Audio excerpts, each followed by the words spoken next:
आप और हमको प्राप्त हुआ है। बड़े भाग्यशाली हैं अकोला के संपूर्ण क्षेत्रवासी।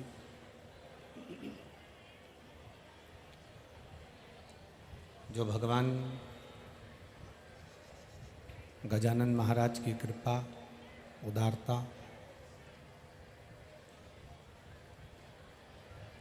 आप और हम पर हुई है।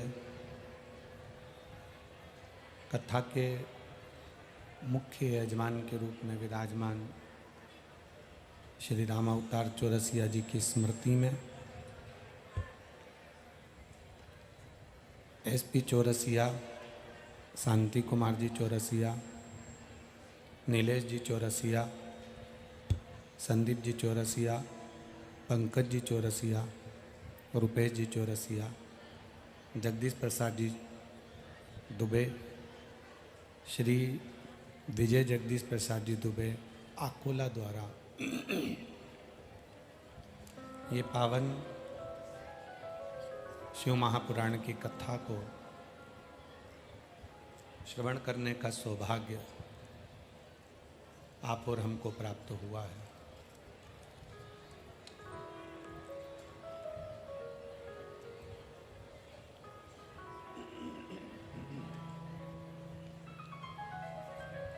भगवान देवाधिदेव महादेव की कृपा, करुणा और उनकी उदारता है जो ये पावन कथा चौरसिया परिवार और दुबे परिवार द्वारा आपको और हमको श्रवण करने का सौभाग्य मिला है। एक बार दोनों जजमान परिवार के लिए जोरदार ताली बजाकर स्वागत करें।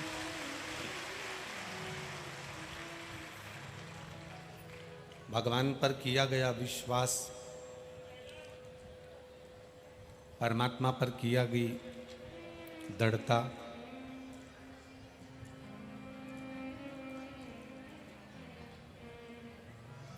कभी समाप्त नहीं होती।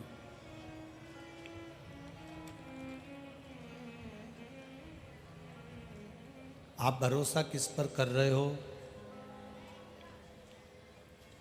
आप विश्वास किस पर कर रहे हो, ये आप पर निर्भर करता है। आपकी दृढ़ता किस पर ज्यादा है।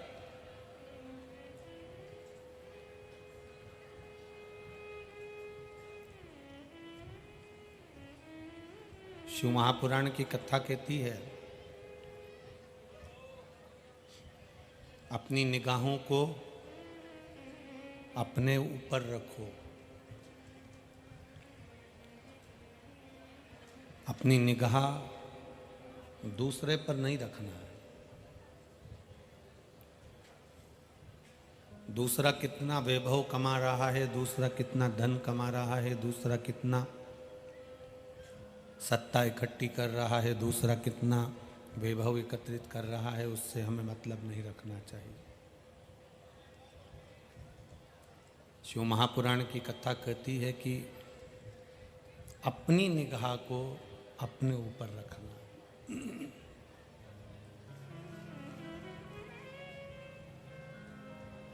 ये निगाह जब हम दूसरे पर रखकर चलते हैं, ये बढ़ाओ वो बढ़ रहा है। ये निगाह जब हम दूसरे पर रखकर चलते हैं तो कहीं ना कहीं हमें कष्ट भोगना ही पड़ता है।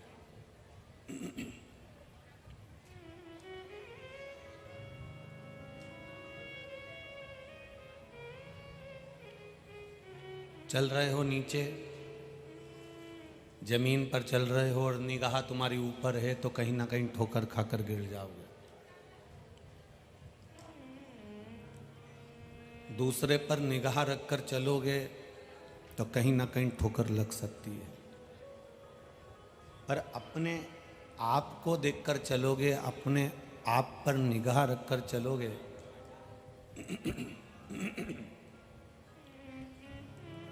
तो कहीं ठोकर नहीं लग सकती।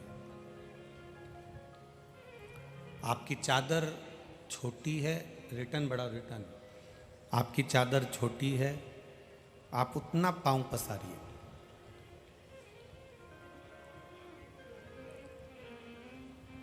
आपकी जगह छोटी है तो आप उतनी जगह में अपने को एडजस्ट करिए।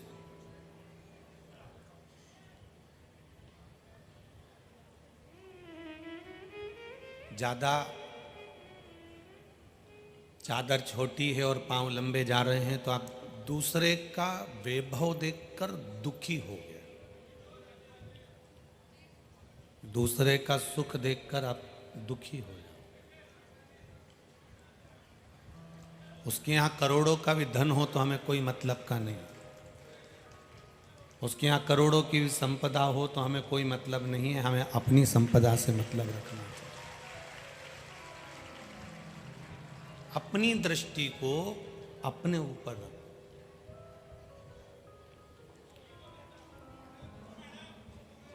घर में जैसे एक ड्राइंग रूम होता है, घर में एक किचन होता है, एक बेडरूम होता है, उसी तरह घर में एक रूम कंट्रोल रूम भी होना चाहिए।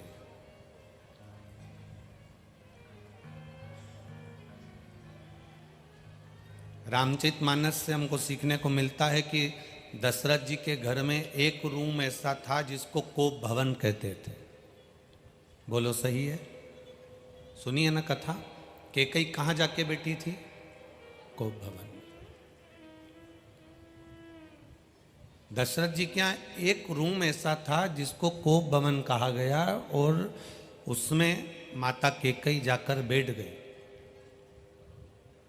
दशरथ जी के यहाँ क्रोध करने का तो रूम था, क्रोध करने का तो भवन था, पर दशरथ जी के यहाँ कंट्रोल करने का भवन नहीं था। इसलिए आपसे निवेदन है, आपके घर में कोप भवन बनाओ चाहे मत बनाओ, पर एक कंट्रोल रूम जरूर बनाओ कि किसी को क्रोध आए तो थोड़ी देर उस रूम में जाकर रामायण पढ़े, गीता पढ़े, शिव पुराण पढ़े और अपने क्रोध पर कंट्रोल करें। अपने क्रोध पर कंट्रोल होना चाहिए। आज सबसे बड़ी विडंबना बस केवल इतनी सी है कि व्यक्ति के क्रोध पर व्यक्ति को कंट्रोल नहीं।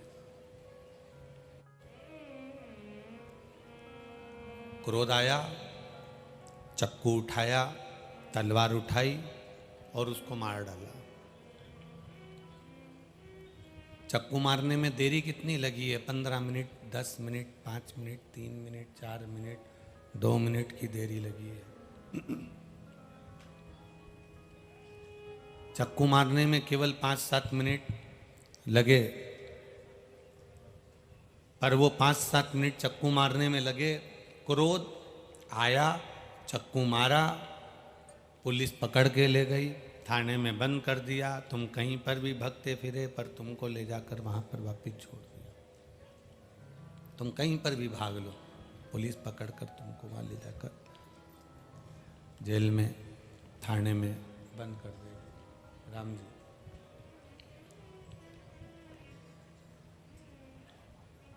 अब 10 मिनट का, 5 मिनट का क्रोध आया है, 5 मिनट का क्रोध आपको आया, सजा कितने साल भोगना पड़ी? कोई मर गया तो 5 साल, 10 साल, 20 साल, 25 साल, 30 साल, 50 साल सजा भोगना पड़ी। अब 5 मिनट के क्रोध में 25 साल सजा भोगना पड़ रही है। अगर वो 5 मिनट का क्रोध कंट्रोल रूम में बैठकर कंट्रोल कर लेते तो फिर ये 25 साल भोगना नहीं पड़ता। हम कंट्रोल नहीं कर पाते।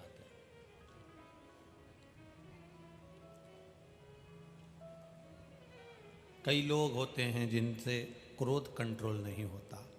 हम उनसे कहते हैं अपने घर में एक रूम कंट्रोल रूम बना लो।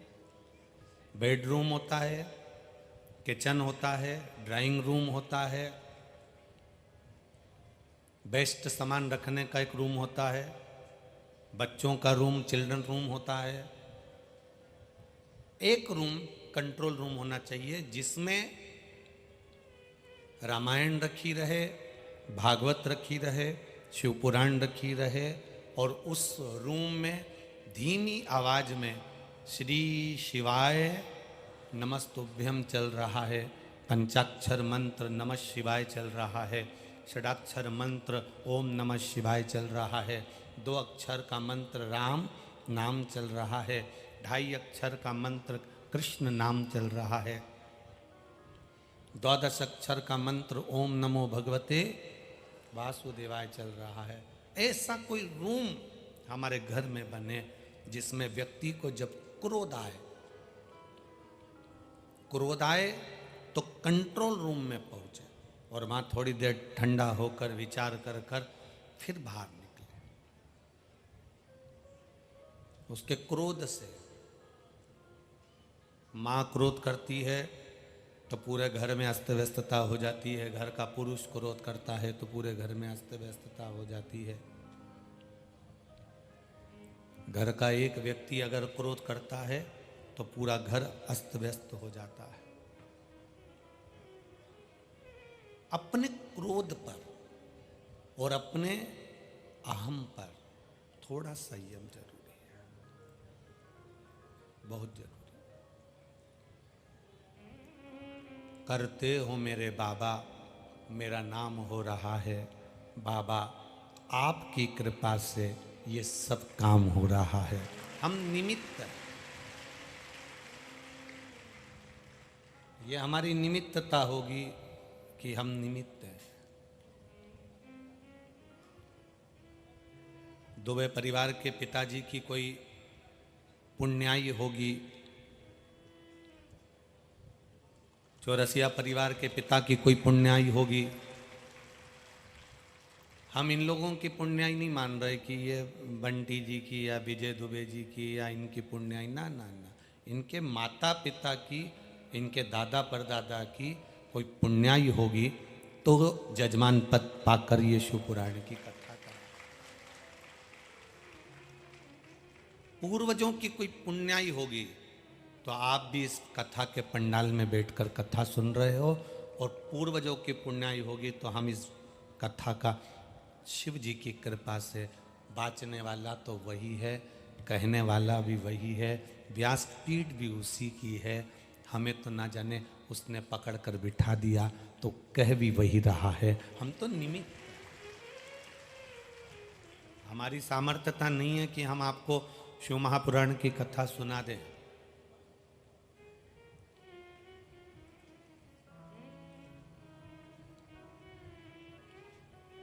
शंकर भगवान की कथा देखिए जरा, भागवत जी की कथा सुखदेव जी महाराज ने सुना दी। सारी कथा का लेखन श्री वेदव्यास जी ने कर दिया। विष्णु पुराण की कथा, गर्ग संहिता, स्कंद पुराण, पद्म पुराण, लिंग पुराण, कुर्म पुराण, नारद पुराण, ब्रह्म वैवर्त पुराण, नरसिंह पुराण, ये सारी चरित्र वेदव्यास जी वर्णन कर दिए हैं।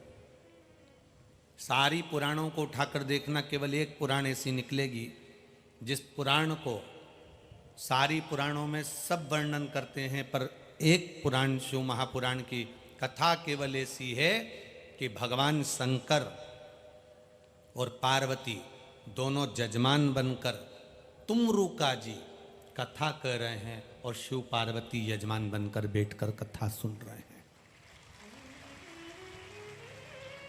पूरी पुराणों को उठाकर देख लेना, किसी पुराण में यह नहीं लिखा कि भगवान जजमान बने हैं। हर पुराण में लिखा है कोई राजा जजमान बन गया, कोई ऋषि जजमान बन गया, कोई साधु बन गया, कोई तपस्वी बन गया, कहीं कौवा बना, कहीं गरुण जी बने, कहीं कोई बना, कहीं कोई बना। पूरी पुराणों को उठाकर देखिए, कोई ना कोई यजमान बना है। केवल शिव पुराण का यजमान मेरा महादेव बना है।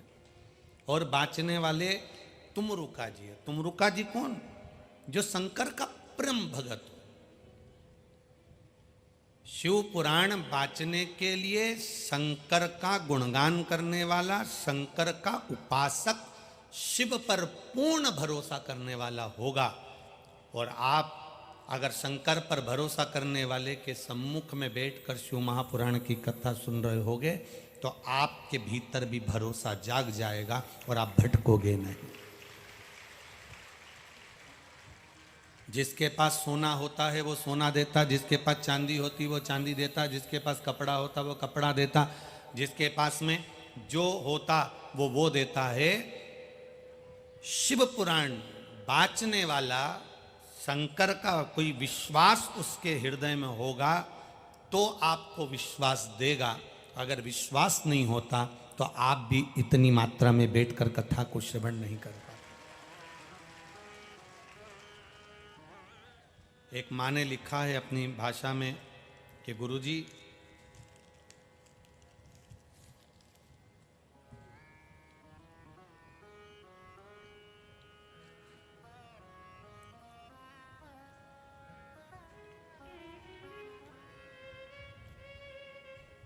सो सरला खंडेलवाल, शेगांव, महाराष्ट्र से है।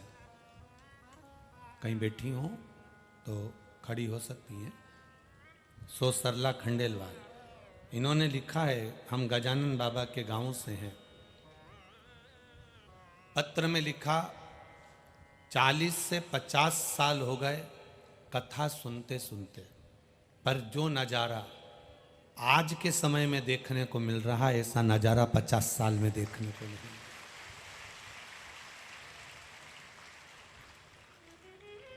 लाखों भक्त आते हैं और जितने लाखों भक्त आते हैं उनके साथ में जो भक्त आता है वो अपने बैग में कुछ ना कुछ लेकर आता है और खिलाकर जाता है। ये नज़ारा किसी कथा में नहीं। सुनते हैं शिव पुराण का, ना तो कहीं अनाउंसमेंट होता है, ना कोई ऑटो घूमता है, ना कोई रिक्शा घूमता है, ना कोई पर्चा बांटा जाता। उसके बाद भी लोग लाखों की संख्या में पहुंच जाते हैं। ये एक आश्चर्य वाली बात है। खंडेलवाल बहन, आपने बहुत भाव से लिखा, आपका विश्वास है इसमें। एक कंट्रोल रूम भी हो जिसमें हम अपने क्रोध का कंट्रोल करें। कोप भवन नहीं चाहिए जिसमें आप गुस्सा करें, कंट्रोल करने वाला भवन चाहिए।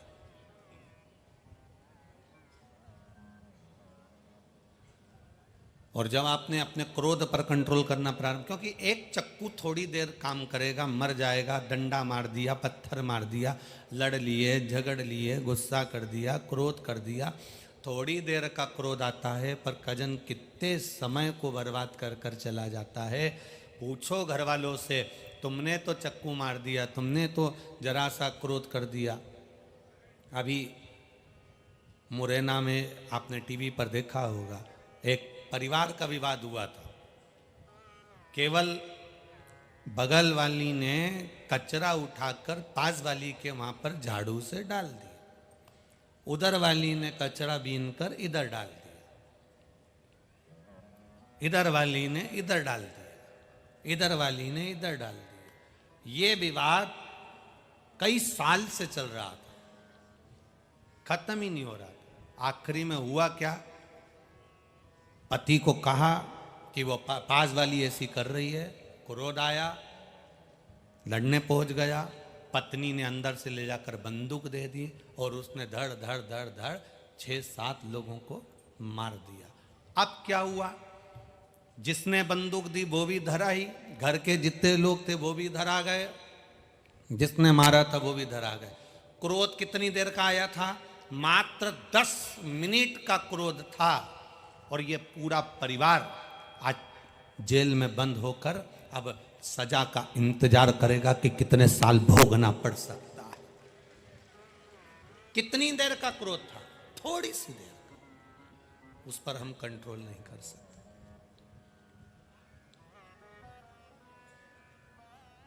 और वो कंट्रोल अगर कंट्रोल रूम में हो जाए तो फिर व्यक्ति का जीवन नश्वर नहीं होता। बेटा माँ बाप को चिल्लाकर बात कर लेता है, वो तो चले जाता है, पर माँ बाप से पूछे उसके कितने दिन उस बात को उसके दिमाग से निकलने में कितने दिन लग जाते हैं, कितने दिन लग जाते, विचार करिए।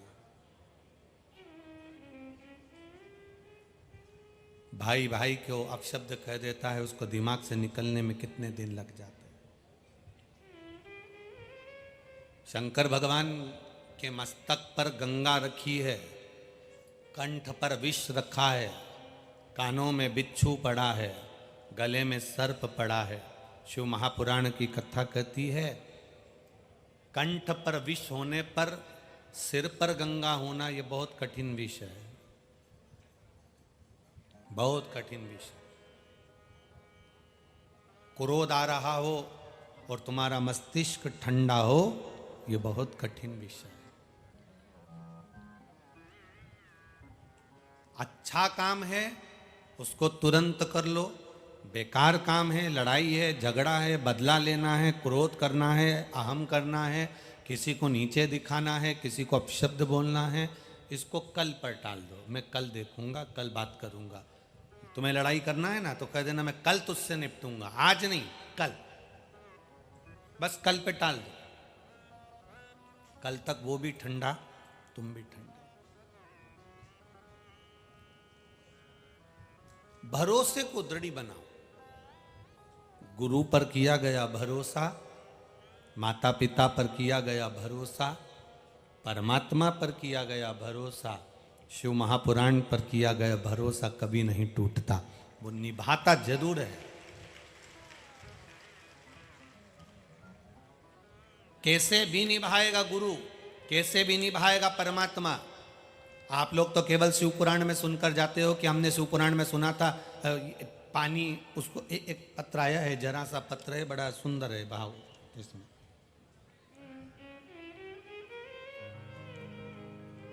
मैं प्रेम सिंह बेस वाशिंग से हूँ, मेरा मोबाइल नंबर ये है। कहीं बैठे हो प्रेम सिंह जी तो हाथ हिला सकते हो। मेरा नाम प्रेम सिंह बेस है, मैं वाशिम, मेरा मोबाइल नंबर ये है।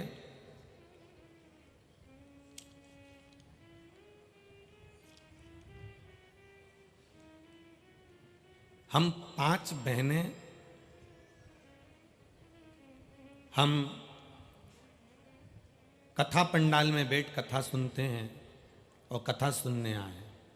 3 मई को गुरुदेव, हमारी बड़ी बहन आ रही थी, पर उनकी बहू की डिलीवरी हुई।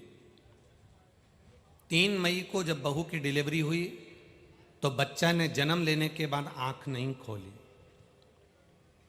3 तारीख निकल गई, 4 तारीख निकल गई, 5 तारीख निकल गई, 6 तारीख निकल गई, पर आंख नहीं खोली बच्चे। डॉक्टर ने कहा यदि आंख नहीं खुलती है तो ऑपरेशन करना पड़ेगा। तभी हमारी बहन रो रही थी और हमने उससे इतना सा कहा, तू क्यों रो रही है? किसी को, घर के व्यक्ति को शंकर जी के मंदिर भेज दे या कोई दूसरे को भेज दे। दीदी रो मत, शिव मंदिर में भेज, 1 लोटा जल चढ़वा। मैंने कथा में सुना है सारी समस्या का हल 1 लोटा जल चढ़वा। उस जल को ला, बच्चे की आंख में लगा। अभी हम घर नहीं आए, हॉस्पिटल में है, तू लगा तो 1 लोटा जल चढ़वाना प्रारंभ करा, जल को आंखों में लगाना प्रारंभ करा। 20 मिनट के बाद, आप ही ने लिखा है क्या पत्र? आप लोगों के यहाँ से आया है? दोनों हाथ हिला दो ऐसा। 20 मिनट के बाद, 3 दिन से जो नेत्र नहीं खुले थे, डॉक्टर ऑपरेशन का बोल रहे थे, 20 मिनट के बाद बच्चे ने आंख खोल ली, केवल जल लगाते।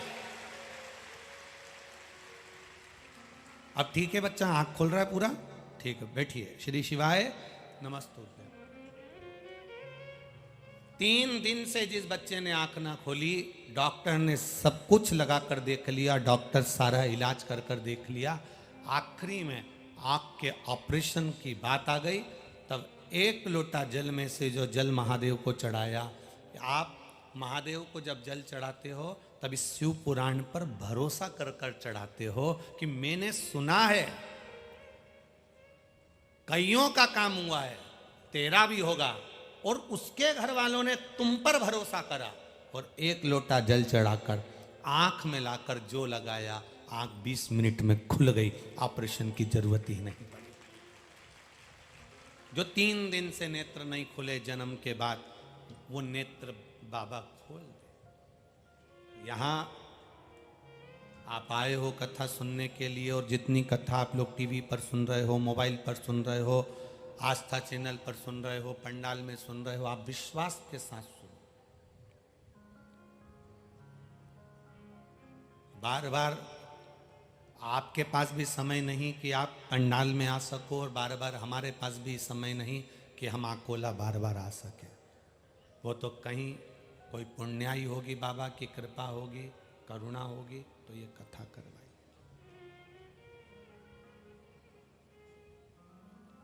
बहुत कठिन है, बहुत।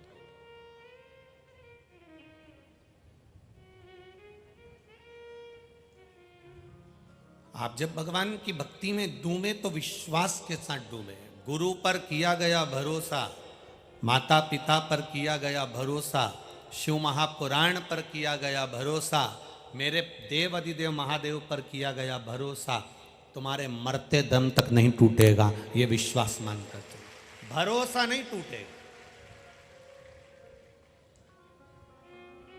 आपने उसको याद किया, वो आया।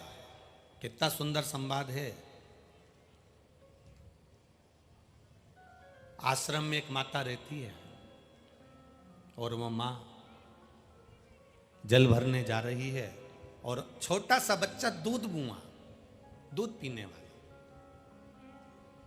आश्रम में गुरु जी से कह देती है माँ, गुरुदेव बच्चे को मैं झोली में सुला कर जा रही हूँ, ध्यान रखना, मैं पानी भरने जा रही हूँ। बच्चे को झोली में सुला दिया।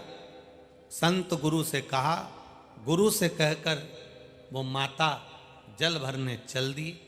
थोड़ी दूर माता पहुंची, उसके मन में आया गुरु जी तो सुबह के समय अनुष्ठान करने बैठ जाएंगे, तप करने बैठ जाएंगे, साधना करने बैठ जाएंगे।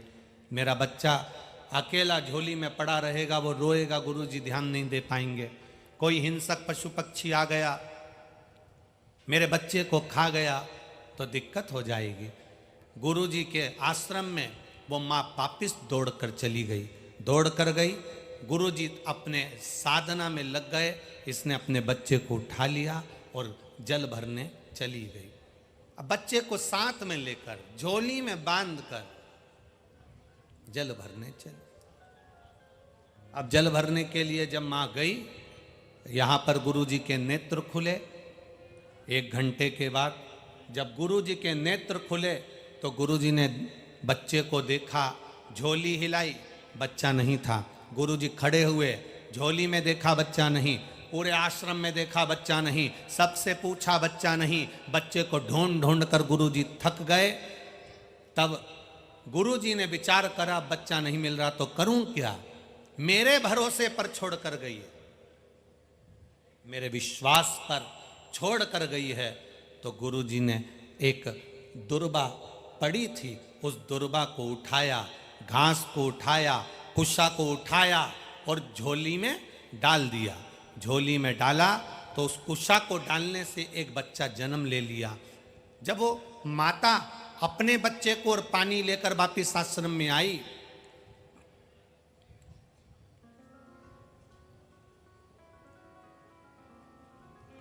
तो आते से ही उस माता ने उस झोली में देखा तो एक छोटा सा बच्चा सोया था।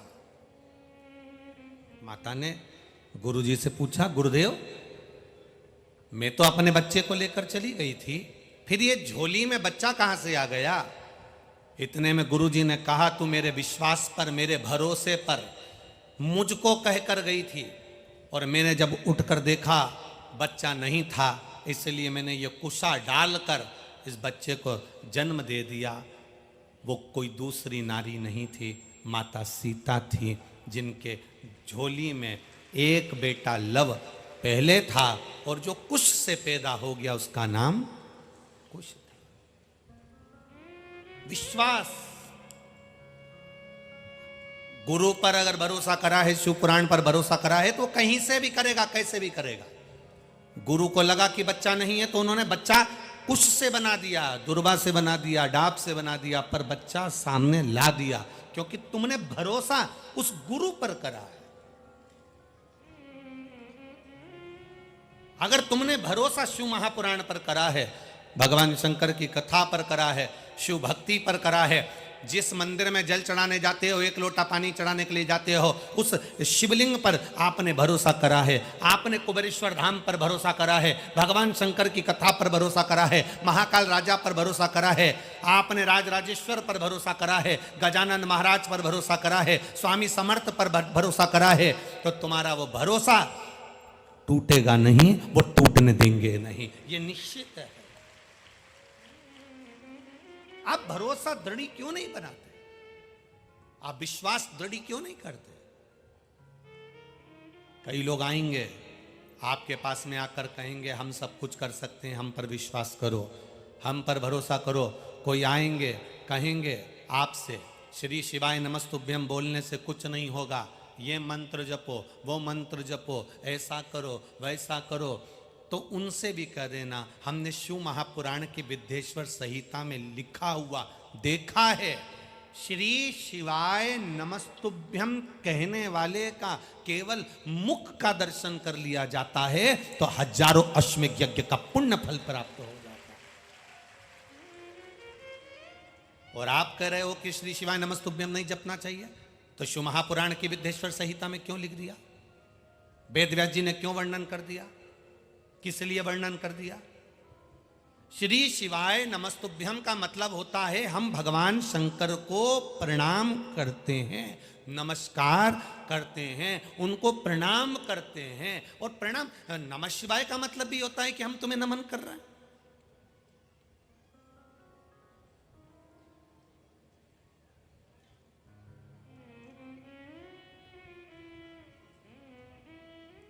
परमात्मा को नमन करना, हर पल, हर घड़ी, हर क्षण नमन कर।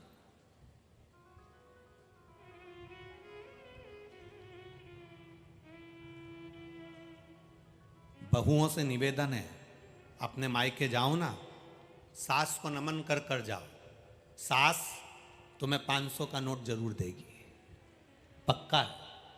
तुम्हें नहीं देगी तो तुम्हारे बच्चों को देगी। कहां जा रहा है नानी, क्या ले ये 100 रुपए ले, ले ये 50 रुपए ले, बोलो जी जी सही है कि गलत है? सास देगी।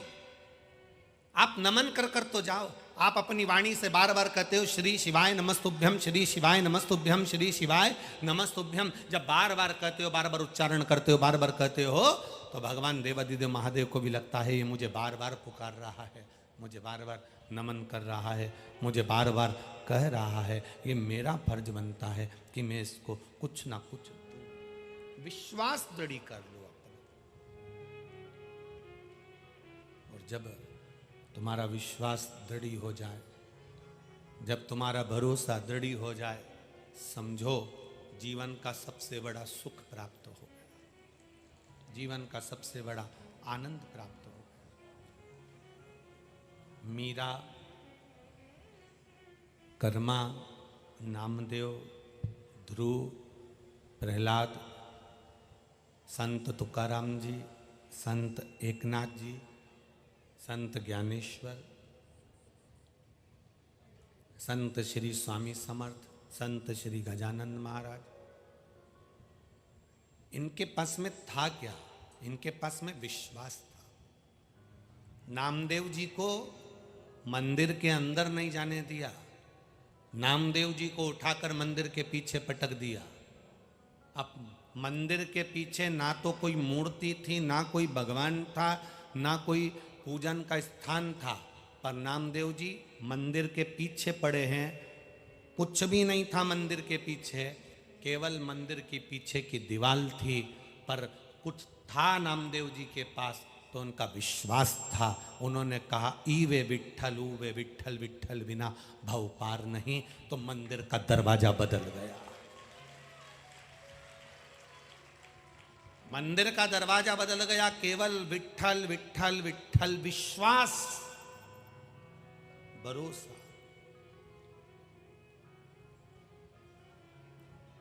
कौन कहता है भगवान आते नहीं, कोई द्रौपदी की तरह बुलाते नहीं। कौन कहता है भगवान खाते नहीं, कोई शबरी की तरह खिलाते नहीं।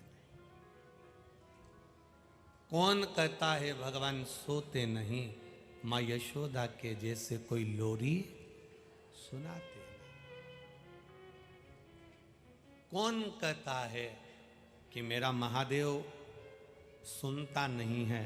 लोग कहते हैं ये पत्थर का शिवलिंग है, ये पाषाण का शिवलिंग है, ये पत्थर की मूर्ति है, ये पत्थर की मूर्ति है। हम कहते हैं दिल से पुकार कर देखना, पत्थर की मूर्ति भी सुनती है, पत्थर की मूर्ति भी श्रवण करती है। दिल से पुकार कर देखना, सुनेगा वो।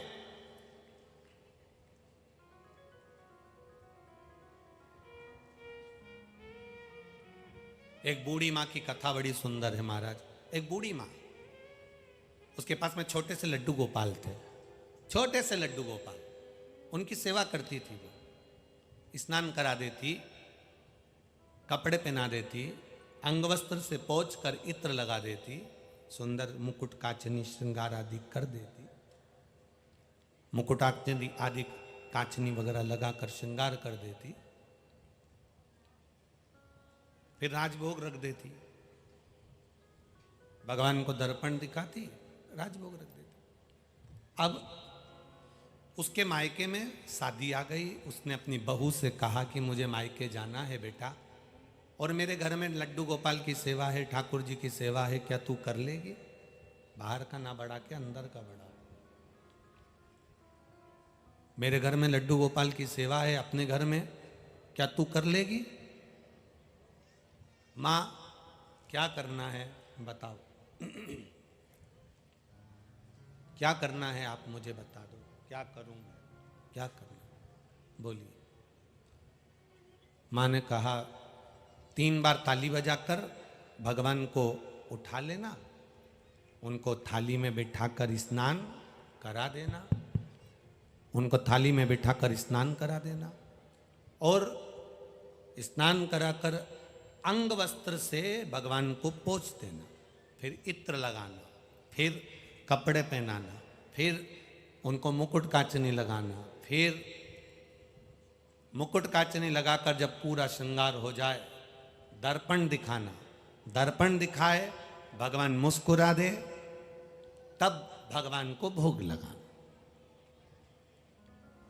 ठीक है माँ, फिर राजभोग करा देना, भोग लगा देना। ठीक है माँ, ऐसे ही करूंगी पक्का। आप मैं जाऊं? हाँ जाओ। सास चली गई, बहू सुबह उठी, उठकर उसने बहू ने 3 बार ताली का नाद किया। बहू ने 3 बार ताली का नाद किया और 3 बार ताली का नाद कर कर बहू ने भगवान को उठाया, स्नान कराया, इत्र लगाया, वस्त्र पहनाए, श्रृंगार करा। बाद में सास ने कहा था दर्पण दिखा देना, भगवान मुस्कुरा दे, तब राजभोग धरा दे। अब इसने दर्पण दिखाया, भगवान को कांच दिखाया, दर्पण, और ये विचार करने लगी भगवान तो हंसे ही नहीं, मुस्कुराए नहीं। इसका कहने का मतलब सास का ये नहीं था कि भगवान हंसेंगे, उसका मतलब था कि दर्पण दिखाओ तो भगवान मुस्कुराते हैं। अब इसको लगा कि भगवान तो मुस्कुराए नहीं, तो मैं राजभोग कैसे धराऊं? मुझे लगता है भगवान की सेवा में कोई कमी रह गई। अब इसने भगवान के फिर वापस कपड़े उतार दिए, श्रृंगार उतार दिया, भगवान को वापस गादी रजाई में सुला दिया। सुलाने के बाद में 2 मिनट बाद वापस आ गई, फिर 3 बार ताली बजाई। ताली बजाने के बाद में फिर वापस भगवान को थाली में रखा, स्नान कराया, कपड़े पहनाए, श्रृंगार करा, फिर बाद में वापस दर्पण दिखाया। सास ने कहा था भगवान मुस्कुरा दे, तब राजभोग धरा देना। जो दर्पण दिखाया तो भगवान मुस्कुराए नहीं। इसको लगा मेरी सेवा में कोई कमी रह गई, इसने वापस भगवान के कपड़े उतार दिए, फिर उतार, फिर भगवान को स्नान कराया, फिर श्रृंगार करा, फिर दर्पण दिखाया, भगवान मुस्कुराए नहीं। अब इसको कौन समझाए? पीतल की मूर्ति है, कोई मुस्कुराएगी क्या? ये तो हृदय का भाव होता है। सास ने कहा था भगवान मुस्कुरा, मतलब दर्पण दिखाओ तो भगवान मुस्कुराते हैं। ये सास के सहज भाव था, पर भगवान नहीं मुस्कुराए। इसने वापिस कपड़े उतार दिए, फिर सुला दिया। सवेरे 7 बजे से भगवान को बार बार निला रही, श्रृंगार करा रही। दोपहर की 3 बज गई, भगवान भी मन में सोच रहे, निलाई निला रही है, खिला तो कुछ भी नहीं रही है भगवान को। 35वीं बार ये भगवान को स्नान करा रही थी, श्रृंगार कर रही थी। श्रृंगार कर कर भगवान को जो दर्पण दिखाया, भगवान पीतल की मूर्ति में से 2 दांत निकालकर मुस्कुरा दिए। पीतल की मूर्ति में से 2 दांत निकालकर मुस्कुरा दिए। और मुस्कुराकर भगवान को लगा जब तक हंसूंगा नहीं तब तक ये खिलाएगी नहीं, बहुत देर से निला ही निला रही है। भगवान मुस्कुराए और तुरंत अब उस बहू ने कहा ठाकुर जी से, इतनी बार नहाए तुम अब मुस्कुराए? भगवान के तेरे नहाने से अब डर लगने लगा, इसलिए अब कुछ खिला दे। भगवान ने भोजन किया। अब तो बहू प्रतिदिन भगवान का श्रृंगार करती, वस्त्र पहनाती, और वस्त्र पहनाकर जो दर्पण दिखाती, भगवान पहली बार में ही हंस देते, क्योंकि भगवान को मालूम है फिर नवा देगी, ये फिर नहलाएगी, ये बार बार नहलाएगी। इससे अच्छा है कि मैं मुस्कुरा दूं, मैं हंस दूं। भगवान फिर मुस्कुरा देते। सास आ गई। सास ने बहू से कहा, तो श्रृंगार पूजन कर रही है बढ़िया? बिल्कुल।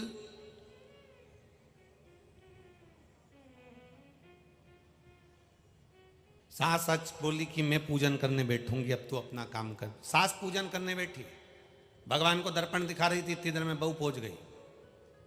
दर्पण दिखा के सास ने रख दिया और भगवान को राजभोग दे दिया। इतने में बहू ने कहा, नहीं नहीं, तुम ही तो कह के गई थी भगवान मुस्कुराए तब राजभोग देना, अभी तो हंसा ही नहीं है। सास ने कहा, पगली, कोई पीतल की मूर्ति हंसती है क्या? बहू कहती, कैसे नहीं हंसती, तुम हटो।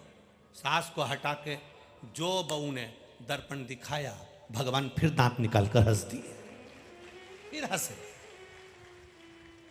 भगवान जैसे ही मुस्कुराए, सास ने बहू को गले से लगाकर कहा, री बेटा, सेवा मैं भी करती हूं और सेवा तू भी करी, पर मेरा विश्वास आज भी ये पीतल की मूर्ति पीतल की ही रही, पर तेरा विश्वास इतना पक्का था कि पीतल की मूर्ति में भगवान है, तो वो प्रकट भी हो गया। आपका विश्वास क्या कहता है? आपका भरोसा क्या कहता है? आपकी दृढ़ता क्या कहती है? आपका विश्वास क्या कहता है? पत्थर की मूर्ति को पत्थर की ही मानोगे तो वो पत्थर की ही रहेगी। पत्थर की मूर्ति को भगवान मान लोगे तो वो भगवान ही रहेगा। आपका विश्वास जो कहेगा, पत्थर की मूर्ति में से वो प्रकट होगा। मानो तो मैं गंगा मां हूं, ना मानो तो बहता पानी। आपका विश्वास क्या कह रहा है? इतने लोग कथा में आए, एक एक व्यक्ति से कोई माइक लेकर पूछ ले कि तुम क्यों आई हो कथा में, लोग कह देंगे हमारा विश्वास है, हम जानते हैं, हम अगर कथा सुनने आए हैं, हम इतनी दूर चलकर उसके दरवाजे तक आए हैं, तो एक ना एक दिन वो भी हमारे दरवाजे तक जरूर आएगा। ये हमारा विश्वास है, ये हमारा भरोसा कर रहा है, ये हमारी दृढ़ता कर रही है, ये हमारा विश्वास कर रहा है। हम उसके दरवाजे तक पहुंचे हैं तो वो हमारे दरवाजे तक आएगा। खाली ना जाता दर से तुम्हारे, मैं भी खड़ा हूं, बाह पसारी।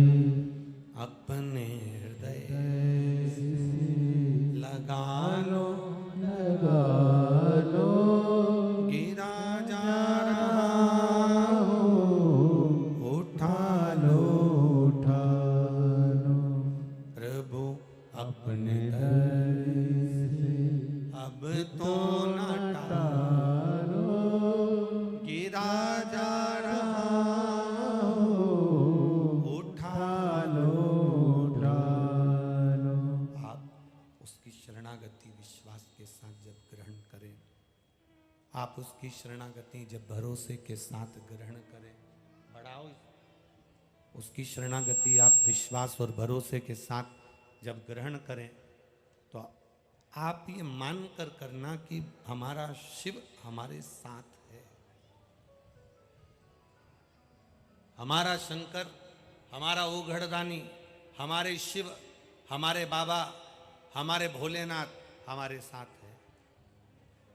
ये विश्वास होना चाहिए, ये भरोसा होना चाहिए। आप लोगों में से शिव मंदिर कितने लोग जाते हैं? जरा हाथ उठाइए। सभी जाते हो? चारों पांचों पंडाल के लोग? धर लो हाथ, वापिस रखो नीचे। क्या कहने जाते हो बाबा के? आप शिव मंदिर में जाते हो तो जो शंकर जी के मंदिर में जो देव अधिदेव महादेव बैठे हैं, जो भगवान शिव के मंदिर में भगवान देव अधिदेव महादेव विराजमान है, उसको क्या मान कर जा रहे हो? क्या कहने जा रहे हो? क्या माना आपने उसको? कौन है वो जिसके मंदिर में आप पहुंचकर भगवान देव अधिदेव महादेव के पास में जाकर एक लोटा जल समर्पित कर रहे हो? आखिर उसको आप मानते क्या? शिव महापुराण की कथा कहती है, उसको पिता मानकर, अपना पिता मानकर, अपने दिल की बात सुनने वाला, उसको बाबा मानकर, उसकी चौखट पर जाकर, उसके दरवाजे पर जाकर उससे अपनी दिल की बात कहोगे तो वो श्रवण कर लेगा। कुछ संबंध बनाओ उससे अपना। बहुत ध्यान से सुनना। समापन के दिन की कथा है, विराम दिवस की कथा है। इतनी सी भी चूक ना हो जाए। पूरे 7 दिन दिल से कथा सुनी है, जरा सा कोई बोल रहा है, चाल रहा है, कोई कुछ कर रहा है, अपना ध्यान बिल्कुल मत जाने देना।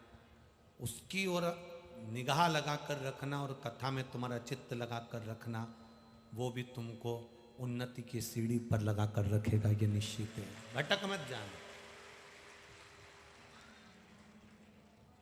भटकाएंगे लोग, पर अपनी चित्तवृत्ति को मत तोड़ना। बहुत 7 दिन निकाले हैं तुमने और बहुत दूर दूर से कथा सुनने आए हो। अपनी बैग में भी पानी बिस्कुट सब रखा है। सावधानी से कथा सुनो और अपने जीवन को आनंद पाओ। बहुत सावधानी से सुनो।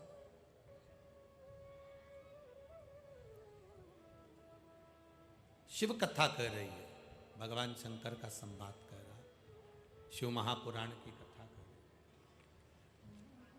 परमात्मा से एक संबंध बना लो आपका, बहुत जरूरी है।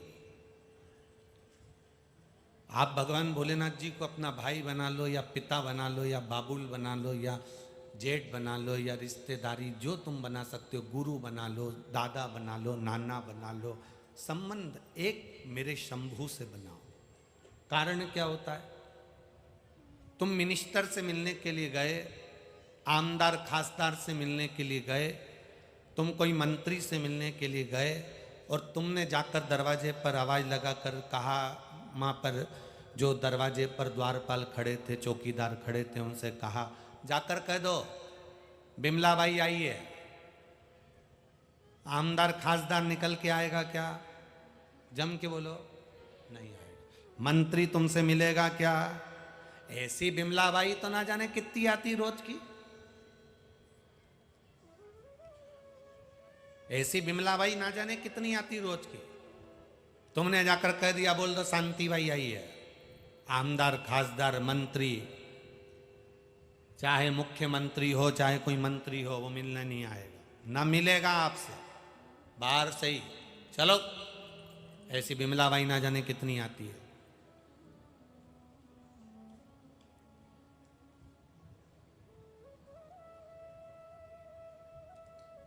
कितनी आई? चलो यहां से जाओ।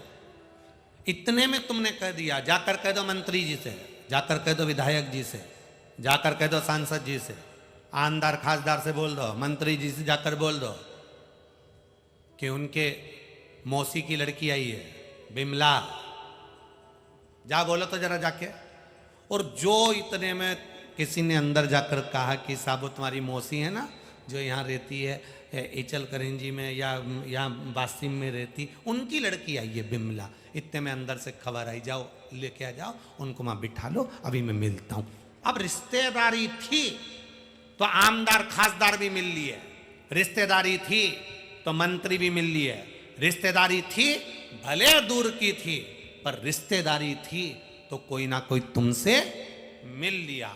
अगर रिश्तेदारी नहीं होती तो धक्का मार कर निकाल देते, धक्का मार।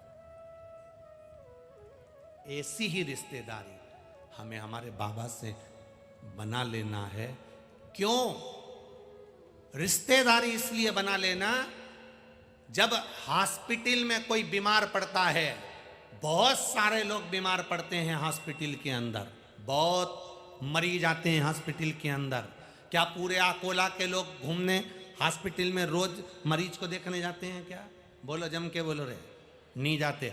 वासिम के हॉस्पिटल में ढेर सारे आए, अमरावती के हॉस्पिटल में ढेर मरीज आए, तो क्या पूरे अमरावती के लोग मिलने जाते हैं? नहीं।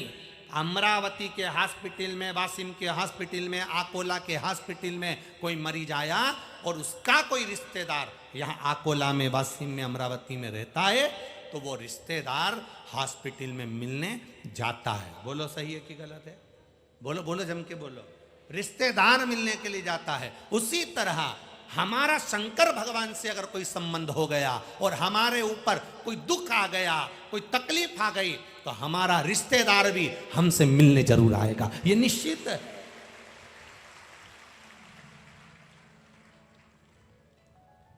हमारा रिश्तेदार हमसे मिलने आए। वो लाइन, मेरे बाबा दया करना, मैं तेरे भरोसे हूँ, ना घर के भरोसे हो, ना परिवार के भरोसे हो, ना इनके भरोसे हूँ, ना उनके भरोसे हो, मेरे बाबा दया करना, मैं तेरे भरोसे हूँ, मेरे बाबा झोली भरना, मैं तेरे भरोसे हूँ।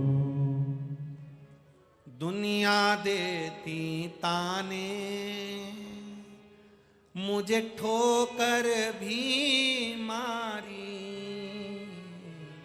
दुनिया देती ताने, मुझे ठोकर भी मारी, मेरे बाबा जल्दी आना, अब तेरी है बारी, मेरे बाबा जल्दी आना, अब मेरी है बारी, मेरे बाबा दया, मैं तेरे भरोसे हूँ। संबंध बना लो उससे, एक रिश्ता बना लो। हम उसको बाबा कहते हैं। बोल बम का नारा है, हम उसको बाबा कहते हैं। बाबा का मतलब 3 मतलब होते हैं। बाबा का मतलब छोटा भी होता है, बेटा भी होता है। बाबा का मतलब पिता भी होता है। बाबा का मतलब घर का बड़ा भी होता है। सब में वही दिख जाए। बाबा का मतलब मेरा देवाधिदेव महादेव हो। बाबा बोल बम का नारा है और बाबा एक सहारा। हमने उसको बाबा माना, ये व्यासपीठ ने उसको बाबा माना, इसलिए हम उसके लिए कह देते हैं बाबा एक सहारा है। हमने उसको बाबा माना। बाबा का मतलब है जब हंसी मजाक का टाइम आ जाए तो वो बाबा बनकर हंसी मजाक भी कर ले। जब भरण पोषण का समय आ जाए तो वो पिता मेरा भरण पोषण भी कर ले। और जब दुख की घड़ी आ जाए तो माँ अपने बेटे को, बाप अपने साथ अपने बेटे को आंचल की छाँव कर लेता है, वैसा ही हमारी भी छाएं कर दे। दुख की घड़ी में उसको हमें संभाल। माना पाप से भरा हुआ शरीर है, ये बहुत पापी शरीर है मनुष्य का शरीर। दुनिया में सबसे ज्यादा पापी शरीर है मनुष्य का। इसलिए शेर मरता है तो उसके तन को कपड़े से नहीं ढकते। पशु मरता है उसके तन को कपड़े से नहीं ढकते। कुत्ता मरता है उसके तन को कपड़े से नहीं ढकते। यहाँ पर आकोला में ढकते हैं क्या? कुत्ता मरे तो उसको कपड़े से, बोलो बोलो जम के, नहीं। पशु पक्षी जानवर कोई भी मरे, कुत्ता मरे, भैंस मरे, जीव मरे, कोई मरे, कौवा मरे, पक्षी मरे, उसके तन को कभी कपड़े से नहीं ढका जाता। केवल एक मनुष्य मरता है तो उसको कपड़े से ढक देते हैं, क्योंकि ये इतना पाप करा होता है कि इसको खुला नहीं पटक सकते, इसको ढक कर रखा जाता है। इतना पाप मनुष्य करता है, इतना पाप करता है कि मरने के बाद इसको कपड़ा ढकना जरूर होता है। जीव जंतु पाप नहीं करते, इसलिए उन पे कपड़ा नहीं ढका जाता। कपड़ा हमेशा बुरे पे ही ढका जाता है कि कर्म बुरा करा है तो ढक के रखो। केवल मुंह खुला रखते हैं मरने वाले का, बाकी का सब ढक के रखते हैं। कर्म बेकार कर दिया। जिंदगी भर पाप करा, छल करा, कपट करा, बेईमानी करी इधर उधर, इसको टोपी पिरा, उसको टोपी पिरा, ये कर वो कर, ना जाने कहाँ कहाँ से बटोर कर लाना, क्या शब्द कह देना, अहंकार में जी लेना, कितना आड़ा टेढ़ा कर लेना। आखिरी में मरेगा तो कपड़े से ढक दिया जाएगा।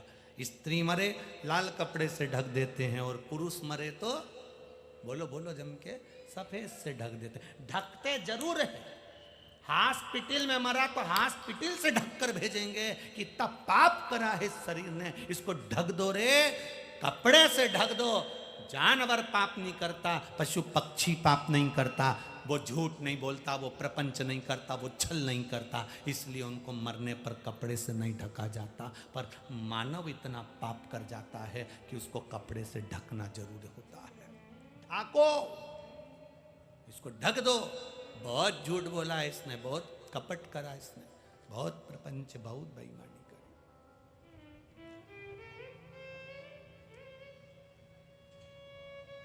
राम राम जपना और पराया माल, मुख में राम और बगल में छुरी, ये श्रेष्ठता है।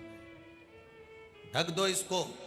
मानव के शरीर को कपड़े से ढका गया, जीव जंतु जानवर के शरीर को नहीं ढकते, क्योंकि वो पाप नहीं करता, गलत कृत्य नहीं करता। शेर खुद का शिकार करता है, मांस खाता है।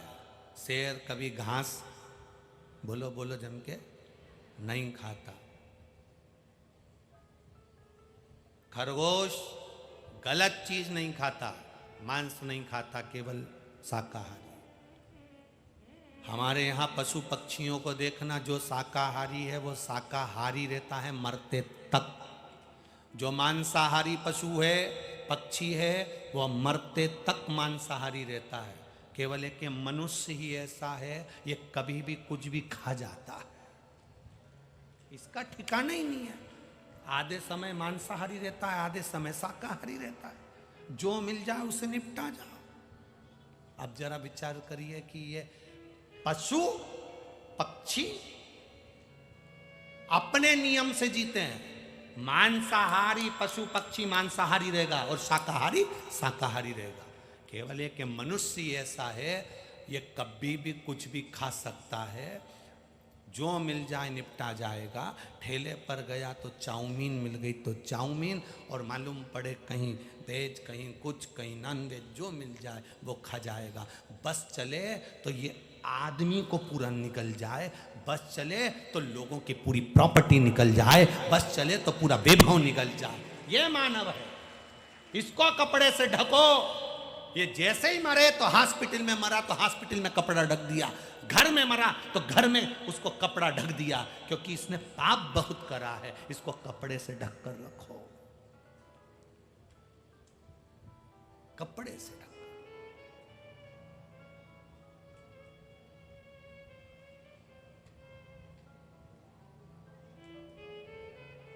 कितना पापी है मानव, कितना, जरा विचार करिएगा। बहुत सावधानी की जिंदगी जीना रही मेरी जीजियों। शंकर जी से एक रिश्ता जोड़कर चलना। हमने उसको बाबा माना है तो आप भी बाबा मान सकते हो। बाबा का मतलब छोटा भी, बड़ा भी और बुजुर्ग भी, सब सुनता है। हम जब व्यासपीठ पर यहाँ आते हैं तो उसको कहकर आते हैं, चलना है, कथा वाचना है,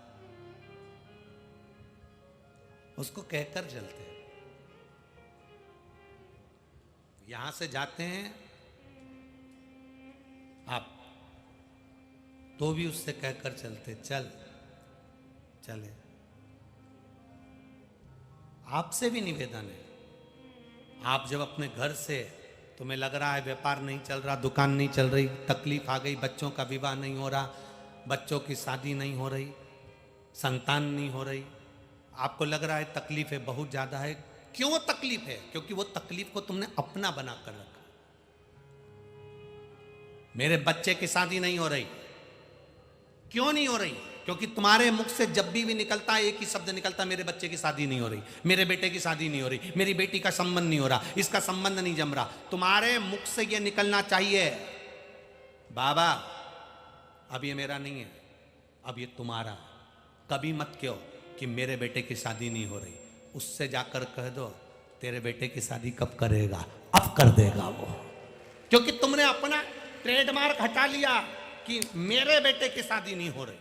तुमने अपना ट्रेडमार्क हटा लिया और तुमने कह दिया, बाबा तेरी बेटी की शादी नहीं हो रही है, बाबा तेरे बेटे की शादी नहीं हो रही है।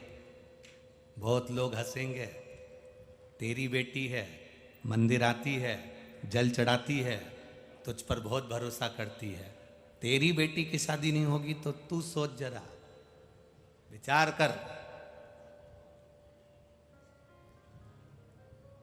कितना सुंदर संवाद है। भगवान गणेश जी महाराज का हाथी का मुंह लगा है, सदानंद कार्तिकेय बहुत सुंदर हैं। पार्वती जी ने शंकर भगवान से कह दिया, सबसे पहले शादी मेरे गणेश की होना चाहिए। ये पार्वती जी कह रही हैं, सबसे पहले शादी मेरे गणेश की होना चाहिए। शिव जी ने कहा तो ढूंढ लो, तुम्हारे गणेश की शादी करना है तो ढूंढो। पार्वती जी ने कह दिया था सबसे पहले शादी मेरे गणेश की होना चाहिए। अब जब तुम्हारा गणेश है तो ढूंढो। पार्वती जी ने 33 कोटि देवी देवताओं की मीटिंग करी, बुलाया और बुलाकर कहा मेरे गणेश के लिए लड़की देखो। सारे देवताओं ने लड़की देखी, पर कौन पिता होगा कि मनुष्य के शरीर पर हाथी का मुंह लगा हो, ऐसे को अपनी लड़की दे देगा? आप में से कोई हो सकता है ऐसा जिसको हाथी का मुंह लगा हो? जरा सा किसी की आंख में तकलीफ होती है तो लड़की नहीं देते, किसी के हाथ में तकलीफ हो तो लड़की नहीं देते, किसी के कान में तकलीफ हो तो लड़की नहीं देते, किसी की नाक टेढ़ी हो जाए तो लड़की नहीं देते। जरा सा विचार करिए तो कौन हाथी के मुंह वाले को अपनी लड़की दे देगा? 33 कोटि देवी देवता ढूंढ ढूंढ के थक गए, लड़की नहीं मिली। पार्वती जी की आंख में जल भरा और माता पार्वती जी ने आज शंकर भगवान से जाकर कहा, जिस पुत्र का तुमने सिर काटा था, जिसको तुमने हाथी का सिर लगाया था, उसकी सारी जवाबदारी तुम्हारी है। तुम्हारा बेटा है, तुमने सिर काटा था, तुमने हाथी का लगाया था, तो जवाबदारी तुम्हारी है। उसकी शादी तुम्हें करना है, तुम्हें संभालना है, तुम्हें करना है। बस इतना कहा और महादेव ने नारद जी को बुलाया और नारद जी को बुलाकर कहा, जाओ प्रजापति विश्वरूप जी की 2 कन्या हैं, ये मैं जो भी चीज़ देता हूँ वो छप्पर फाड़ कर देता हूँ। जरा सा नहीं देता। आपने कथाओं में देखा होगा, लोग संतान मांगते हैं तो भगवान संतान भी एक नहीं देता, 2 दे देता। जा भगवान कृष्ण ने एक एक रानी के साथ बैठकर भगवान शंकर की आराधना करी। एक रानी को 1 संतान दे देना थी, पर भोलेनाथ जी ने 11 संतान दी। 1,77,186 भगवान कृष्ण के बच्चे हुए। इतनी औलाद दे दी भगवान शंकर ने। शिव जी ने कहा जाओ प्रजापति विश्वरूप जी की कन्या से बात करो, जाकर कहो। देवऋषि नारद ने जाकर कहा विवाह पक्का हो गया। क्यों? पार्वती मैया अभी तक कह रही थी मेरे बेटे की शादी नहीं हो रही। पार्वती जी ने कह दिया तुमने जन्म दिया है, आप भी मंदिर में जाकर कह दो तेरे बल पर जी रही है, तेरी औलाद है, तेरा बेटा है, तेरी बेटी है, तेरी दुकान है, तेरी बहू है, और उसकी झोली खाली है। 10 साल 12 साल 8 साल संतान नहीं हुई उसको। मंदिर आती है, जल चढ़ाती है, तुझ पर जल चढ़ा रही है, तेरी बहू है, तेरी बेटी है, और झोली खाली हो जाए। अभी तक तुम अपनी बहू मानते थे, अभी तक तुम अपनी दुकान मानते थे, अभी तक तुम अपनी फैक्ट्री मानते थे। अपनी फैक्ट्री, अपनी दुकान, अब उसकी कर दो। उसकी फैक्ट्री किसकी? मेरे बाबा की। दुकान किसकी? बोलते जाओ, बाबा की। बहू किसकी? बाबा। बेटा किसका? बोलो बोलो, जम के बोलो, बाबा का। बेटी किसकी? बाबा की। तो अब दुकान भी कौन चलाएगा? बाबा। फैक्ट्री कौन चलाएगा? बाबा। लड़का कौन ढूंढेगा? बहू कौन ढूंढेगा? और झोली कौन भरेगा? बाबा। अपना टेंशन खत्म, तुम तो बेहतरीन अपनी जिंदगी जियो, अब वो जाने उसका काम।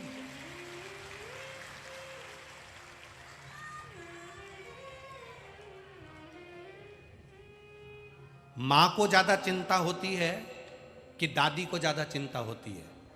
बेटे को ज्यादा चिंता होती है कि दादा को ज्यादा चिंता होती है? घर में बोलो, जम के बोलो, मां को। लड़की की जो दादी है उसको भी बहुत चिंता होगी, लड़की की जो नानी है उसको भी बहुत चिंता होगी। घर का जो बुजुर्ग होता है उसको चिंता ज़्यादा होती है। मेरा बाबा आपके घर का बुजुर्ग है, उसको चिंता होना चाहिए। दादी फोन लगा के बोलेगी हमारी छोरी के लिए देखो ना, मैं जिन्ना हूं तब तक पोती को ब्याह कर दूँ, हमारी नातन का ब्याह कर दूँ ना, मैं देखो ना मेरी छोरी की छोरी है ना, उसका शादी करना है, मेरे छोरा का छोरी है ना, उसकी शादी करना है। जितनी तो माँ को चिंता नहीं, जितनी बाप को चिंता नहीं, उतनी दादा दादी को चिंता, उतनी नाना नानी को चिंता। दादा दादी जहां भी जाते हैं लड़की के लिए लड़का देखते हैं, लड़के के लिए लड़की देखते हैं। शादी में इसलिए जाते नहीं तो वो जाए नहीं शादी में, डोकरा डोकरी कभी नहीं जा, वो जाते इसलिए कि लड़के के लिए लड़की देखेंगे, लड़की के लिए लड़का देखेंगे। नाना नानी शादी में क्यों जाते? इतनी अवस्था में बूढ़ापे में इसलिए जाते हैं, मेरी लड़की के लिए लड़का देख लूंगी, उस बेटी की बेटी के लिए और बेटी के बेटे के लिए बच्चा, देखने के लिए जा रहे हैं। आप छोड़ो ना उस पर। बाबा मैं तेरी पतंग हवा विच उड़ती जावांगी, बाबा डोर हथों छड़ी कटी जावांगी। मैं तेरी पतंग हूं, तेरे हाथ में हूं, सब तुझे संभालना, सब कुछ तुझे देखना, अब मेरा कुछ भी नहीं। आज की कथा स्वामी समर्थ शिव महापुराण की कथा से सीख कर जाना कि हमारे घर में हम रह रहे हैं, ये घर मेरा नहीं है, ये उसका है। शरीर भी उसका, घर भी उसका, नाते उसके, रिश्ते उसके, परिवार उसका, मकान उसका, दुकान उसकी, मेरे घर में रहने वाला प्रत्येक जीव उसका। आज तुम अब उसके नाम कर दो बस। 3 चीजें होती हैं, तन मन, बोलो बोलो तीसरा धन। 3 चीजें सबके पास में, तन भी है, मन भी है, धन भी है।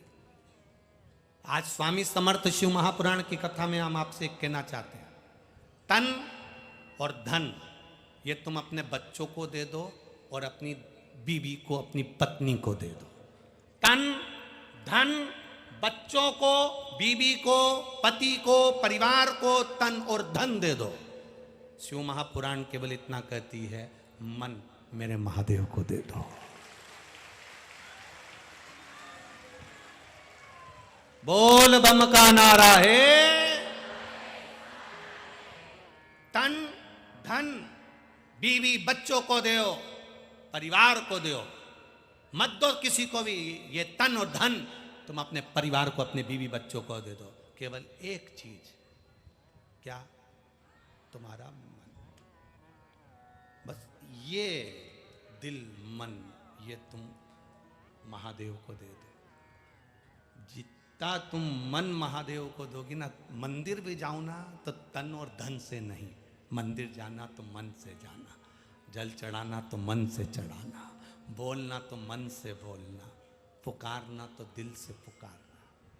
बस तुमने तन और धन परिवार को दे दिया, बीवी बच्चों को दे दिया, और मन अगर महादेव को दे दिया, बस अकेला मन मेरे महादेव को दिया, उतने में तुम्हारा काम हो जाएगा। क्योंकि राम कथा भी तो कहती है, निर्मल मन सो मोहि पावा। केवल मन ही तो चाहिए।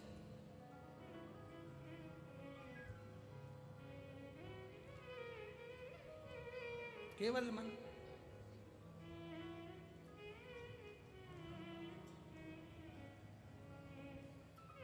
महाराज वो कहते ना, देहाची तिजोरी भक्ति चाच ठेला, उघड़दार देवा उघड़दार। ये देह की तिजोरी में भक्ति को संभाल कर रखिएगा। क्या दिया आपने भगवान को? कोई घर के लोग आपसे पूछें कि आप कथा में गई थी, कथा में जाकर तुमने क्या दिया, तो कह देना मैंने कुछ दान करा कि नहीं करा। पर आज स्वामी समर्थ शिव महापुराण की कथा के विराम पर, समापन पर मैंने एक चीज दान दे दी, और वो अपना दिल, अपना मन महादेव को दे दिया। बस आज की दक्षिणा में मैंने मन दिया है बाबा को। आज से नहीं कहूंगी कि ये घर मेरा है, ये दुकान मेरी है, ये परिवार मेरा है। आज से कहूंगी कि ये घर महादेव का, परिवार महादेव का, और मेरा पूरा जीवन महादेव का। आज से नहीं कहूंगी तन धन सब तुम्हारा, पर मन महादेव। जिसका है उसको दे दो। क्या लाए थे? तुम लोग आए थे जब ऊपर से, या सियोर वाला महाराज आया था ऊपर से,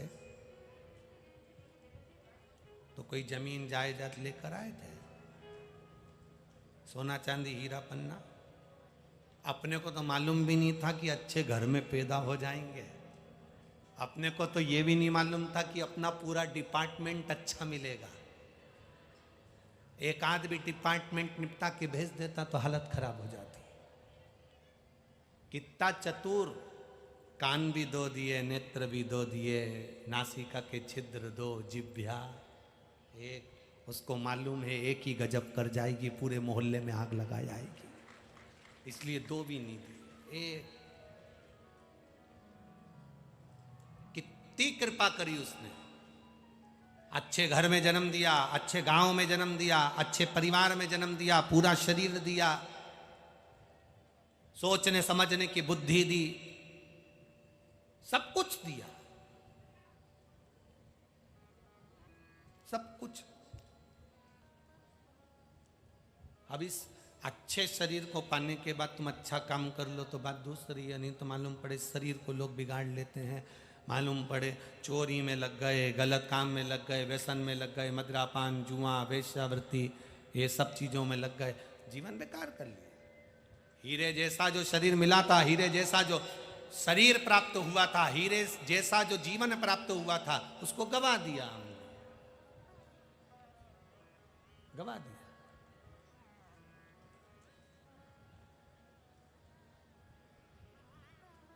उस शरीर को पाने के बाद सुख का अनुभव किया जाए।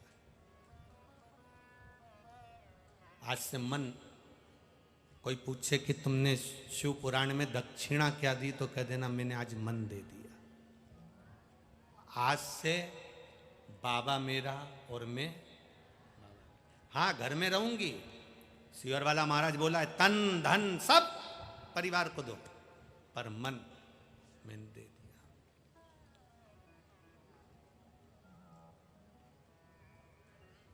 मीराबाई ने क्या दिया था?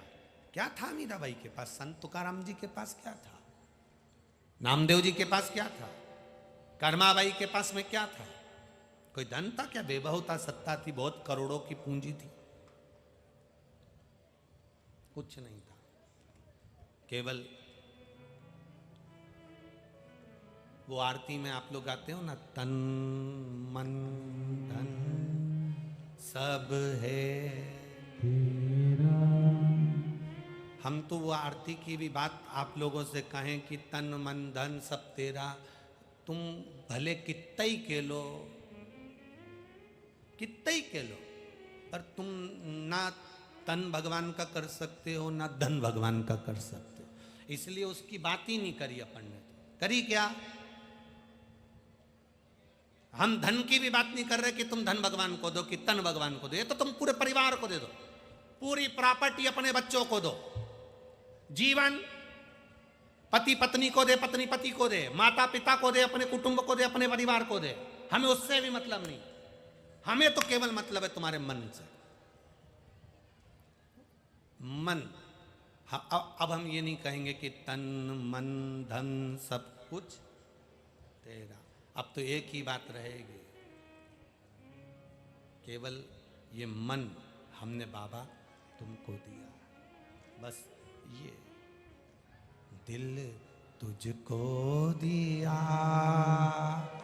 ओ भोलेनाथ, ये क्या कर दिया ओ भोलेनाथ। तूने ऐसा डमरू बजाया, तूने ऐसा डमरू बजाया, तूने ऐसा डमरू बजाया, तूने ऐसा डमरू बजाया, मेरा मन हर लिया ओ भोलेनाथ, मेरा मन हर लिया ओ भोलेनाथ, दिल तुझको दिया ओ भोलेनाथ, दिल तुझको दिया ओ भोलेनाथ, मेरे ओ भोलेनाथ, ओ भोलेनाथ, मेरे ओ भोलेनाथ, ओ भोलेनाथ, मेरे ओ भोलेनाथ, ओ भोलेनाथ, मेरे ओ भोलेनाथ, ओ भोलेनाथ, दिल तुझको दिया ओ भोलेनाथ, दिल तुझको दिया ओ भोलेनाथ, ये क्या कर दिया ओ भोलेनाथ, ये क्या कर दिया ओ भोलेनाथ।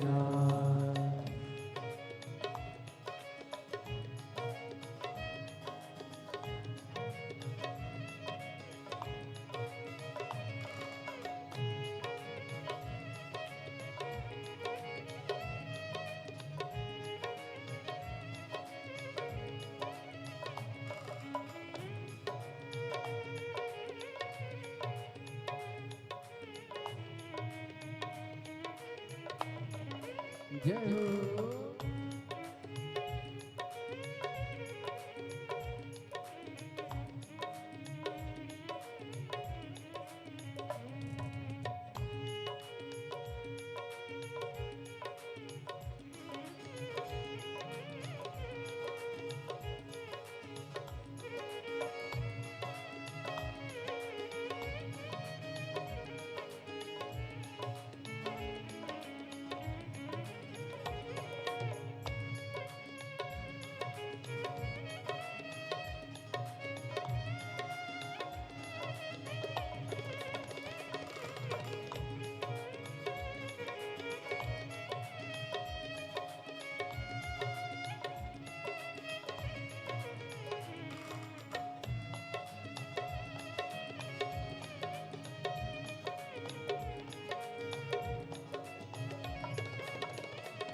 राधे।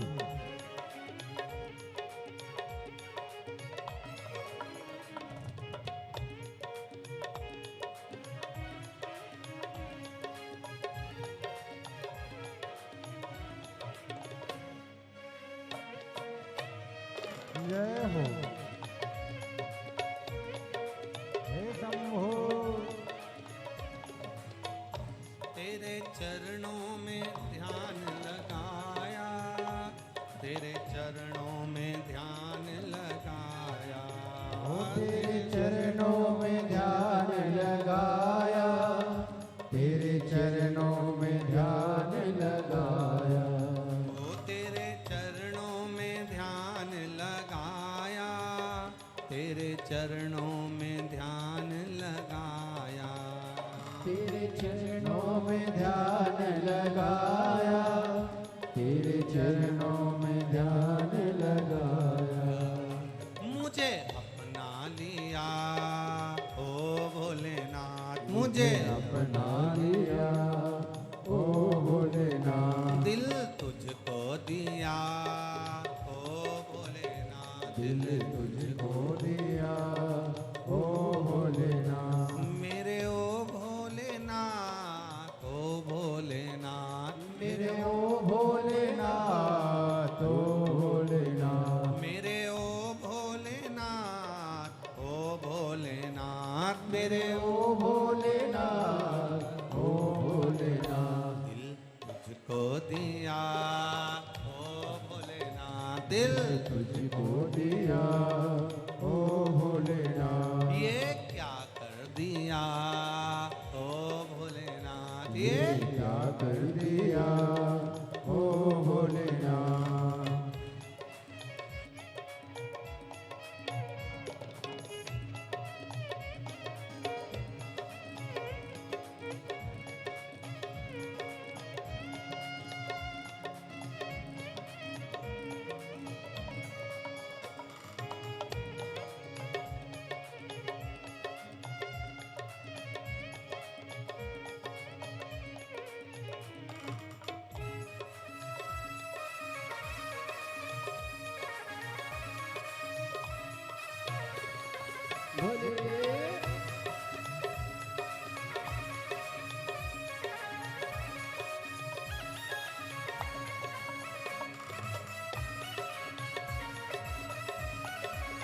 राधे हरि बोल।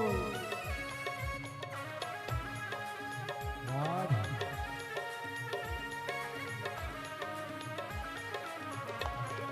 शंभो हे शंभो।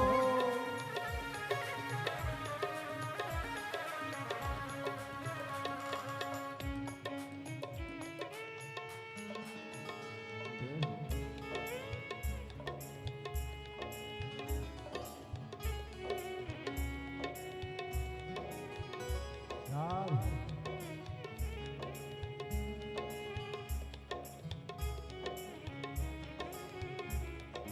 जय हो।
बैठी थी गंगा किनारे, मैं तो बैठी थी गंगा किनारे, मैं तो बैठी थी गंगा किनारे, मैं तो बैठी थी गंगा किनारे, मैं तो बैठी थी गंगा किनारे, मैं तो बैठी थी गंगा किनारे, मैं तो बैठी थी गंगा किनारे, मैं तो बैठी थी गंगा किनारे।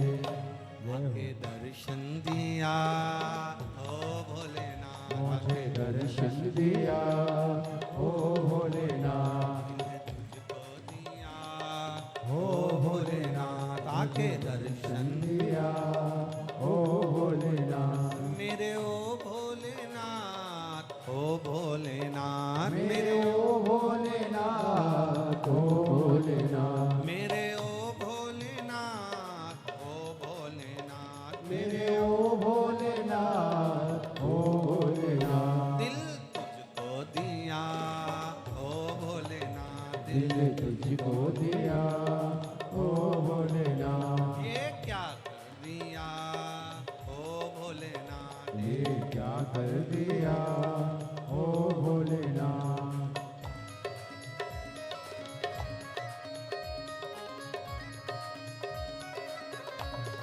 हरि बोल।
जय हो।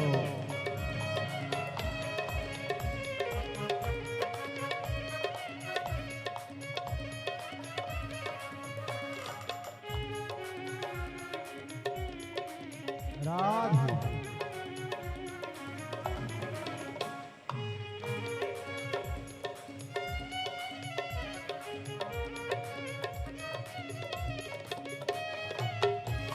हरि बोल।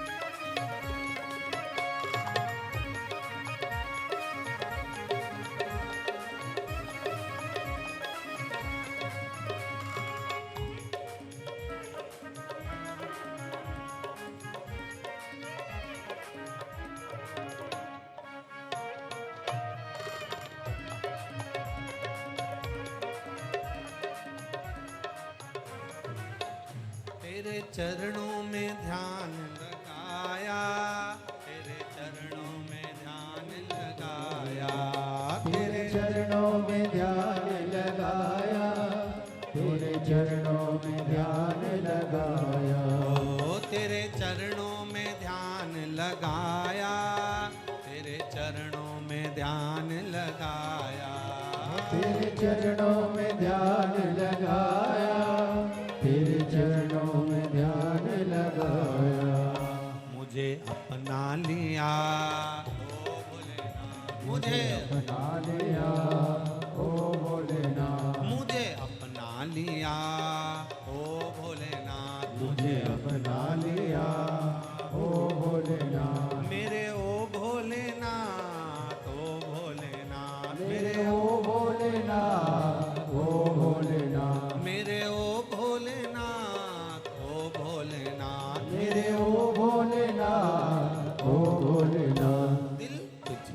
दिया ओ भोलेनाथ, दिल तुझको दिया ओ भोलेनाथ, ये क्या कर दिया ओ भोलेनाथ, ये क्या कर दिया ओ भोलेनाथ, दिल तुझको दिया ओ भोलेनाथ, दिल तुझको दिया ओ भोलेनाथ, क्या कर दिया ओ भोलेनाथ, ये क्या कर दिया ओ भोलेनाथ, ये क्या कर दिया ओ भोलेनाथ, ये क्या कर दिया ओ भोलेनाथ। हार हार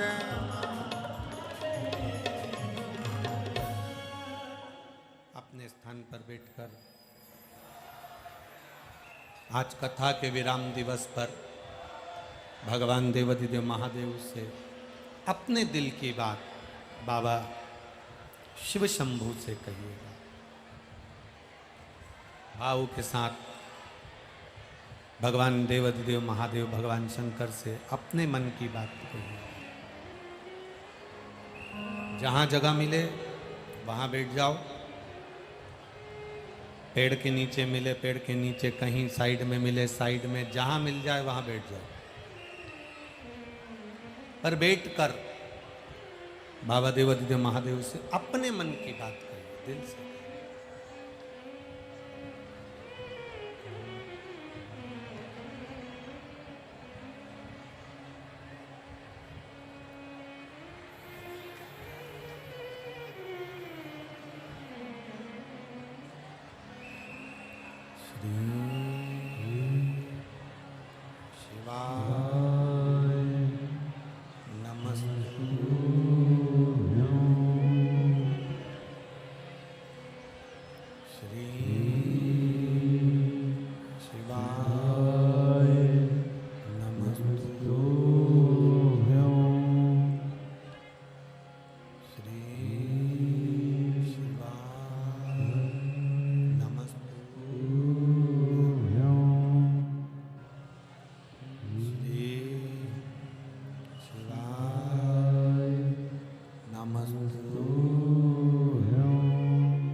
देवाधिदेव महादेव का संवाद कर रहा है, सुंदर शिव महापुराण का संवाद वर्णन कर रहा है। मेरे बाबा को, मेरे शिव को, मेरे ओघड़दानी को तन और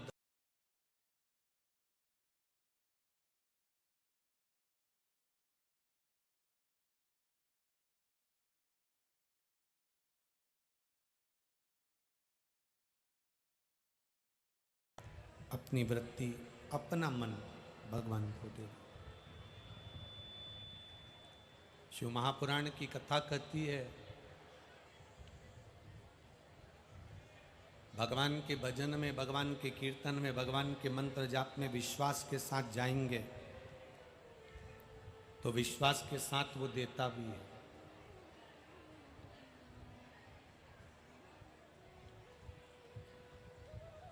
देवता और राक्षस ने मिलकर मंथन किया। उस मंथन में सबसे पहले गौ माता निकली। गौ माता के बाद में जो निकला वो विष निकला।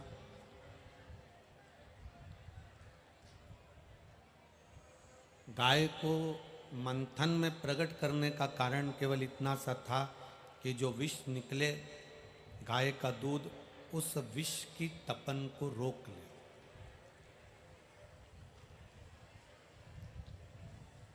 थोड़ा ध्यान देना, जब तुम्हें तुम्हारे घर में लगने लगे कि एलईडी बंद हो गई है, एलईडियाँ चालू करिए, एलईडी चालू करिए, एलईडी बंद पड़ी है,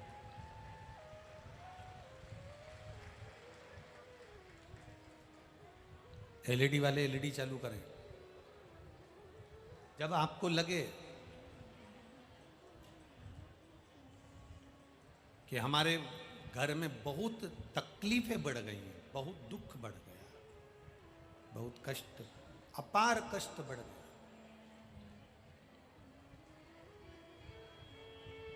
बहुत दुख हमारे जीवन में बहुत बढ़ गया है, तो शिव पुराण कहती है कभी मौका मिले एक बेलपत्र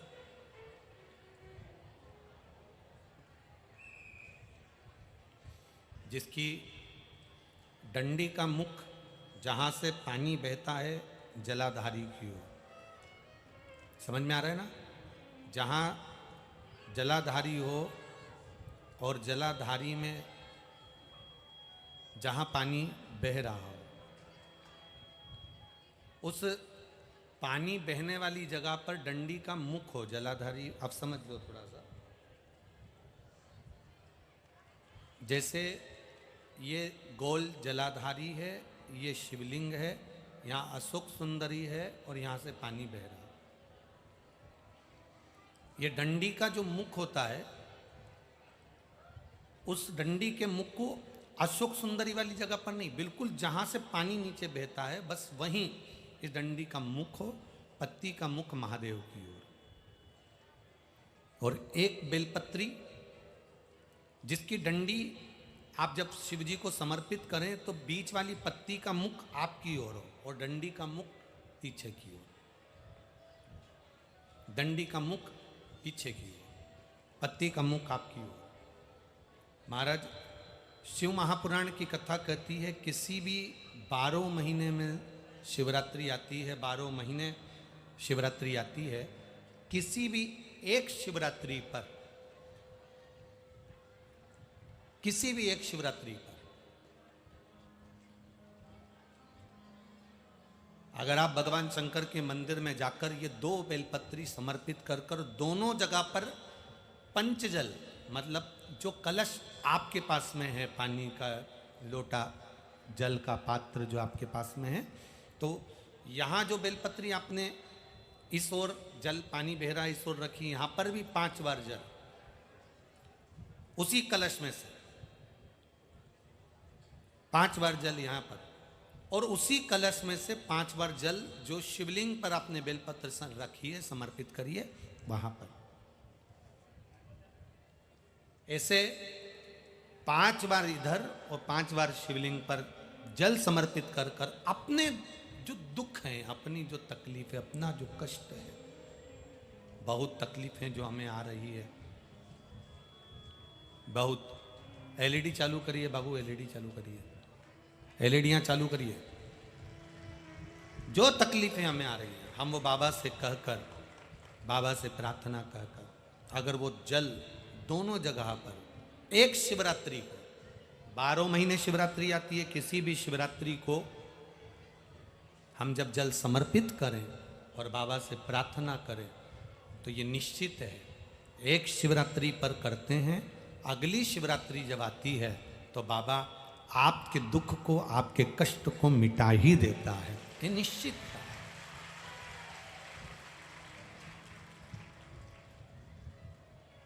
एक बेलपत्र शिवलिंग के ऊपर और एक बेलपत्र बाबा के जलाधारी के सम्मुख। अशोक सुंदर वाली जगह पे नहीं, अशोक सुंदर वाली जगह तो बीच में रह गई, पर थोड़ा आखिरी कोना, आखिरी कोना समर्पण करा। शिव कथा कर रही है, मान लो आपका अगर विश्वास दृढ़ है, भरोसा पक्का है, जैसे अभी आपको कथा में कहा कि मन आपने अगर शिव को दे दिया है, दिल भगवान शंकर को दे दिया है, और विश्वास अगर पक्का हो गया है और आपने वो जल समर्पित किया है, तो ये निश्चित है अगली जो शिवरात्रि आएगी उस तक बाबा आपके दुख को, कष्ट को काट ही दे। पर विश्वास के साथ फिर निवेदन करेंगे, जल भी चढ़ाओ तो विश्वास के साथ, बेलपत्र भी चढ़ाओ तो विश्वास के साथ, धतूरा भी चढ़ाओ तो विश्वास के साथ, एक पुष्प भी अगर समर्पित कर रहे हो तो विश्वास के साथ करिएगा, भरोसे के साथ करिएगा। मैंने तेरे ही भरोसे बाबा, तेरे ही भरोसे हवा बिच उड़ती जावागी, बाबा डोर हटो छठी लावे कटी जावागी, भोले में। मैं तेरी पतंग। एक विश्वास के साथ आगे बढ़िए, भरोसे के साथ आगे बढ़िए।